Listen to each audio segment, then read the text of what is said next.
In this lesson, we are graphing systems of linear and nonlinear inequalities.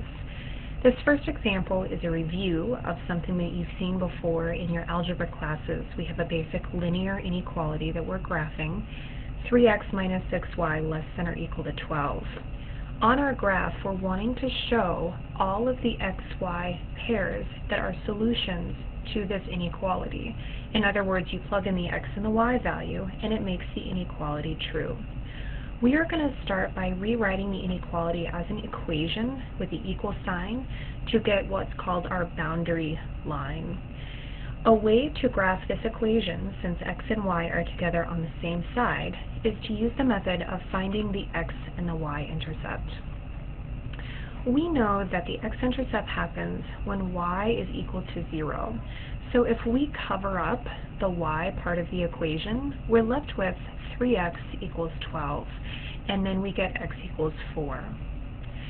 To get the y-intercept, we know that happens when x is equal to 0, so we can cover up the x part of our equation. We're left with negative 6y equals 12, getting us y equals negative 2. We can go here to our graph and plot our y-intercept at negative 2, the x-intercept at positive 4. We're going to connect them together with a solid line because the inequality symbol is less than or equal to. That's when we do a solid line. If it was simply less than, we would do a dotted line. Now we need to determine where to shade. The shaded region is going to show all of the solutions for the inequality. So we are going to do a test point. Down here you'll see that we like to test the point 0, 0. We plug in 0 for x and 0 for y, and we want to see if it will make the original inequality true. In this case, we get 0 less than or equal to 12, which is true.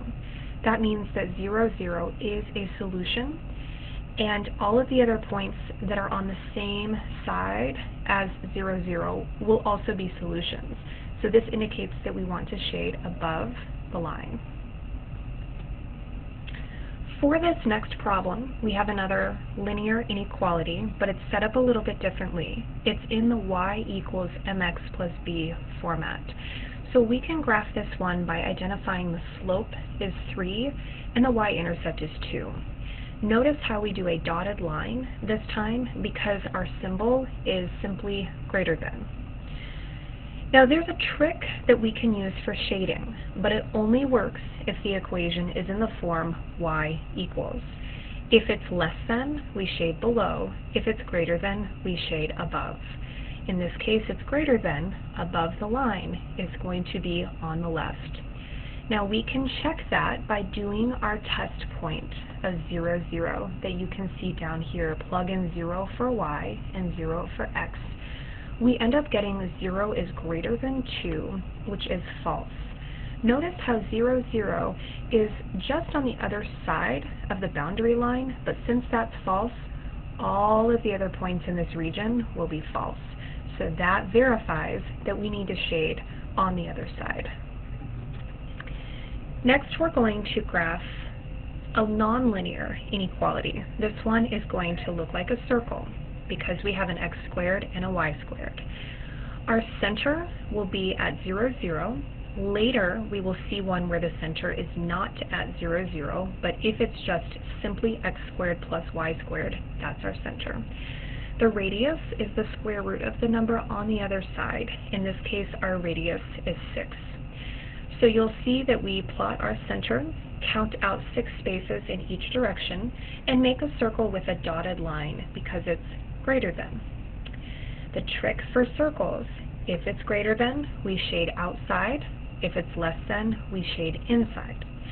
If we check with the test point, you can see up there in red, plug in 0 for x and y, we get 0 is greater than 36, which is false.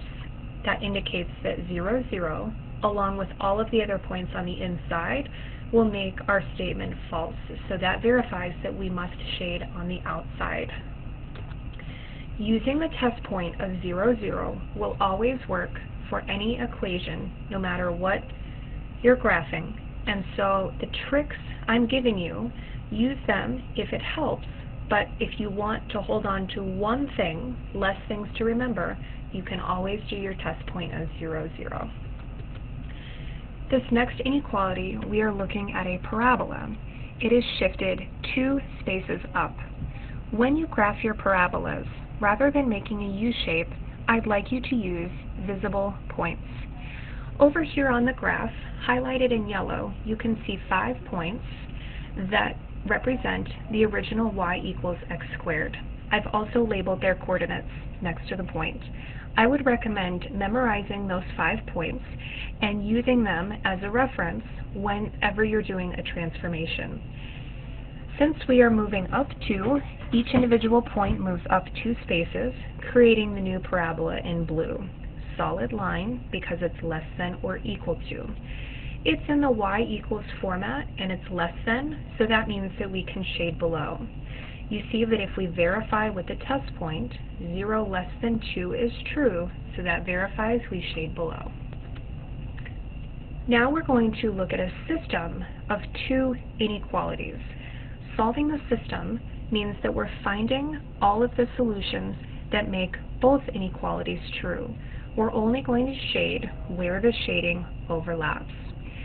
For both of these lines, since the x and the y are on the same side, we can do the method of finding the x and the y intercept. See if I can make that box again. So for the first one, cover up the x and solve for y. So the y-intercept is 1. Cover up the y and solve for x, so the x-intercept is 2.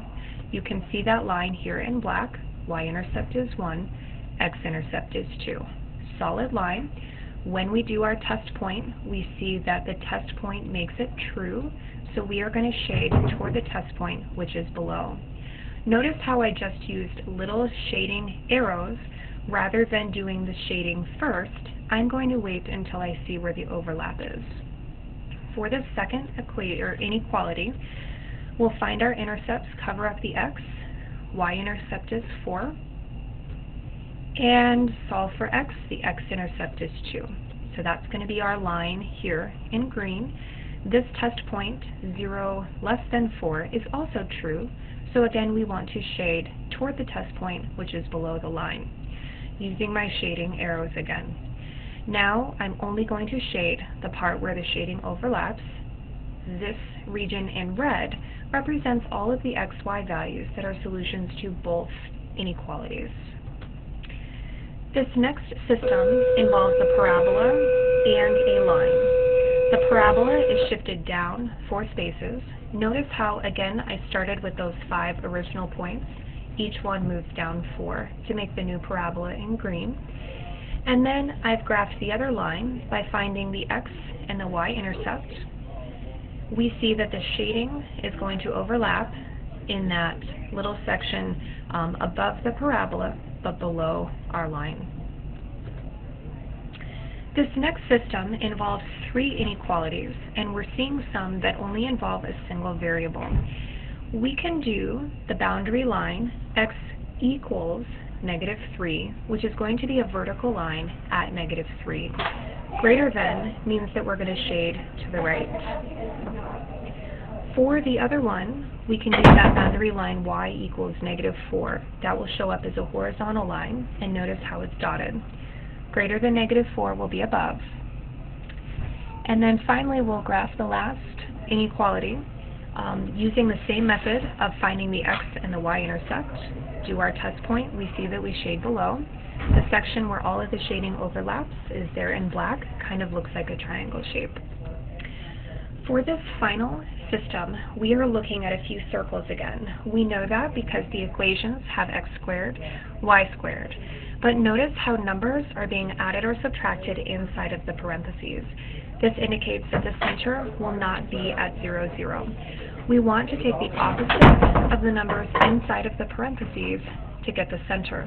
So the -1, -1 is going to correspond to a center of +1, +1. This one has a radius of 4, and I've graphed that over there in blue.